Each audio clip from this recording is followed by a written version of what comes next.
Hey there! Have you ever wondered if hopping on this new trend of plant-based diets might be the right thing for your dog? Are you curious about the benefits? Well, today I'm going to talk about just that, the benefits of going plant-based for your dog. And stay tuned until the end because I'm going to share with you some healthy treats that you can give to your dog to give the plant-based diet a little try and see how your dog reacts. Hi, I'm Kate. I'm the founder of the Barkery here in Lugano, Switzerland. I'm a canine nutritionist and I have developed a line of dog treats that are filled with incredible ingredients that are used to actually prevent and cure a lot of the canine chronic diseases that we're seeing around here. So today I want to share my thoughts with you about having your dog join the plant-based trend out there. So let's get into the nutritional benefits of plant-based dog treats. They really are, generally speaking, much more rich in antioxidants and important nutrients for your dog. They really are. Typically, a plant-based diet will have a base instead of a lot of the normal grains and meat byproducts that other dog foods have. They're going to be based with sweet potato, with beets, with pumpkin, and they are all really amazing ingredients to add to your dog's diet. For example, sweet potatoes are a rich source of calcium and iron, and they will really help your dog to have just the softest fur, and it'll help alleviate some skin problems that have become common in dogs. Beets are a great source of antioxidants, and pumpkin is a huge boost of antioxidants like vitamin C and potassium, and it also is full of fiber. So these are some of the really basic ingredients that are going to typically go into vegan dog food. So one of the main objections I see when people talk about whether or not their dog should go plant-based is that the common held belief is that dogs are carnivores. That's actually a myth. Dogs are omnivores, just like us. They eat plants, they eat meat, they eat a little bit of everything. So eating meat is not actually a mandatory thing for your dog. Obviously, you have to make sure that they're getting enough protein. But one of the things that I always find a little bit amusing is in the argument for not going plant-based with your dog, people talk about their need for meat and the need for protein. Well, the great majority of us are feeding our dogs industrialized dog food. Whether it's premium or budget, it still is, at the end of the day, industrialized dog food. And I think it's become rather public knowledge now that dog food labeling is not regulated the way that human food labeling is regulated. So a lot of times you'll see meat derivatives or meat byproducts. Those are not the protein really healthy parts of the animal that they're eating. Those tend to be the byproducts, the hooves, the ears, the intestines, things that have very little nutritional value, but they are still classified as meat. So it's not as if most dogs are eating grass-fed, organic meat. Typically, the meat in our industrialized dog food is really something that is better to not think too much about, actually. So in my preparation for this video, I did some research and I found a study that was conducted in the UK in 2022, which was really fascinating.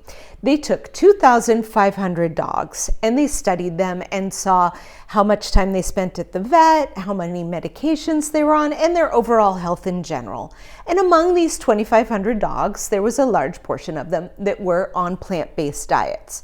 Now, the really interesting thing is that in this study, the vast majority of dogs that were on a vegan diet were much healthier than their meat-eating fur companions. So that means that I think we need to reevaluate a little bit about what a plant-based diet for a dog means and just how much more important antioxidants and other important superfoods are to a dog's diet. we haven't really paid much attention to that up until now. The common held belief in dog diets up until now has been meat, meat, meat, and that's about it.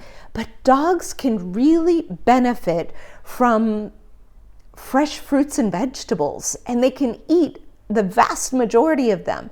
I mean, think of the things that do so good for our human health. Really, they have a strong impact on our dog's health. And with the absolute pandemic of chronic canine disease that we're dealing with right now, it's a really important thing to start taking a look at. Now, obviously, in addition to your dog's health, a plant-based diet will really reduce their paw print on the environment. You like what I did there? At the end of the day, the factory farming that is happening throughout the world and is frankly destroying the environment can be reduced by reducing the amount of meat requested by dog food brands. So that means then that we can give our dogs, dog food brands now are using things like quinoa, are using things like flaxseed, potatoes are going into the dog's food to give protein, to give the important nutrients, but without the need for actual meat. So, are you curious now to try a vegan diet for your dog? If so, I have a couple of tips. The first of all is to really make sure that you're not changing your dog's diet drastically from one day to the next. Dogs' digestive systems are quite sensitive, and so you want to gradually start limiting the meat-based food that they get and adding more things like fresh carrots that give a great crunch. My dog loves sweet potatoes. I always make sure when I prepare dinner and I'm making a lot of vegetables that I always leave a little bit for her to be able to snack on it in her dinner. They love things like green beans, whether cooked or raw. The crunch is what they really, really need. So gradually go through it and always be very attentive. Anytime you make a change to your dog's diet, you really want to be careful that you're paying attention to their digestion, whether or not they get constipated or have diarrhea, if there's any vomiting, if they just don't seem themselves, if they're lethargic, or if there's any change to their fur, their skin. Dogs suffer from food intolerances just like us, and it's our responsibility as fur moms and dads to really be aware of what's going on with our dogs, since they can't really communicate with us what's going on. So also, I would recommend talking to your vet. It's true that you might be met with some resistance, but vets' minds are starting to open up a bit. And it's really important that you do your research and understand the needs of your dog based on their breed, their age, their activity level, and any chronic diseases that they might have. So, another thing that might make your life just a bit easier are the dog treats that I make here at the Barkery. They are 100% vegan, 100% natural, and I specially develop every single recipe to get the most bang for the buck. I mean, they're really little nutritional bombs, these my dog treats. I prepare all of them by hand. They are all small batch, and they are all made when you order. So you can absolutely rest assured that you're giving your dog the freshest and the healthiest treat possible. So if you're interested in giving them a try, click the link down below, thebarkery.ch. I'm here in Switzerland, and I use only organic Swiss ingredients. Thank you so much for watching this video today. If you liked what you saw, hit the subscribe button and click the little bell so that you're always notified with new videos. I really want this channel to be a place where I can teach you what I have learned on my journey of becoming a canine nutritionist so that we can enjoy our dogs healthy and happy for as long as possible. Thanks so much for watching, and I'll see you next time. Bye for now. Ciao.